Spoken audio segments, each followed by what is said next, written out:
Hi friends, hello everyone, welcome to my YouTube channel. તમે ભાતથી એક નવી જ રેસીપી તમે ટ્રાય કરી શકો છો. તો ચાલો આપણે રેસીપી શરૂ કરીએ. સૌથી પહેલાં તો લોયામાં તેલ ગરમ મૂકીશું, તેમાં જીરું અને હિંગ એડ કરીશું. ત્યારબાદ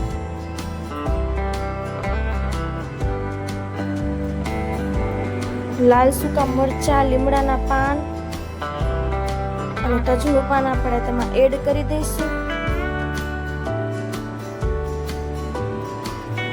ત્યારબાદ ડુંગળીનો છોલ આપણે એમાં એડ કરીશું.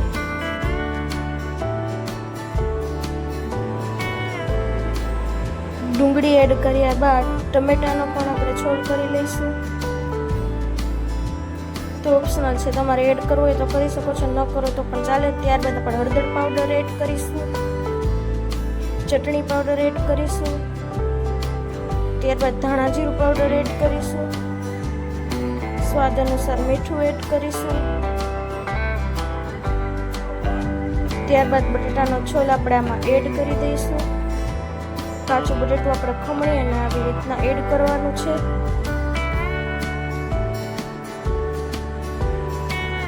ત્યારબાદ બરાબર રીતે મિક્સ કરી દઈશું. ત્યારબાદ થોડી વાર ચડવા દઈશું. ત્યારબાદ આપણે ટમેટાને એવી રીતના જે છોલ કરી લીધો તો આપણે આમાં એડ કરી દઈશું. ત્યારબાદ મરચાં આપણે આમાં ઝીણા કરીને એડ કરી દઈશું.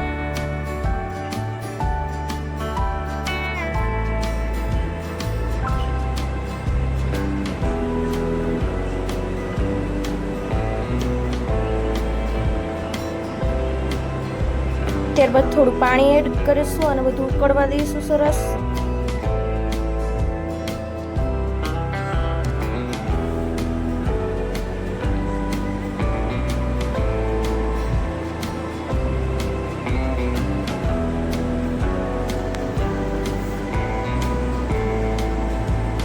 એકદમ સરસ ઉકળી ગયો છે. આપણે આમાં ભાત એડ કરી દઈશું.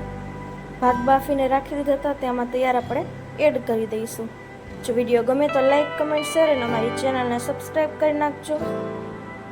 ત્યારબાદ આપણે દ્રાક્ષ એડ કરી દઈશું.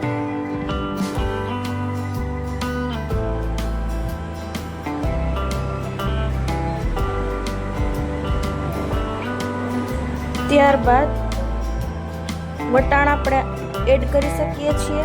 આમાં મેં લીલા વટાણા એડ કરી દીધા છે.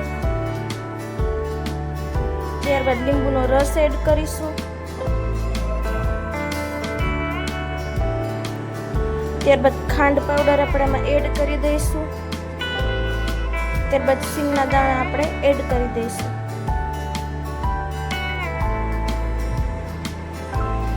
ત્યારબાદ કોથમીર વડે ગાર્નિશિંગ કરી લઈશું.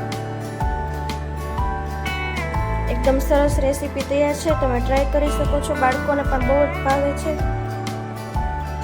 એક વખત ઘરે જરૂર ટ્રાય કરજો. Thank you.